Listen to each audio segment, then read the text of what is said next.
बनकर तैयार है और अब हम इसे फ्राई करेंगे।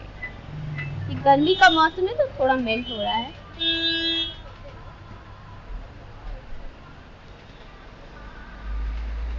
इसमें इन्होंने पहले तो वनीला आइसक्रीम, फिर कुछ फ्रूट्स, फिर एप्पल क्रश, फिर स्ट्रॉबेरी आइसक्रीम, फिर कुछ फ्रूट्स, फिर स्ट्रॉबेरी क्रश, चॉकलेट आइसक्रीम करके ऐसे लेयर्स बनाए हैं और ये बहुत ही टेस्टी है।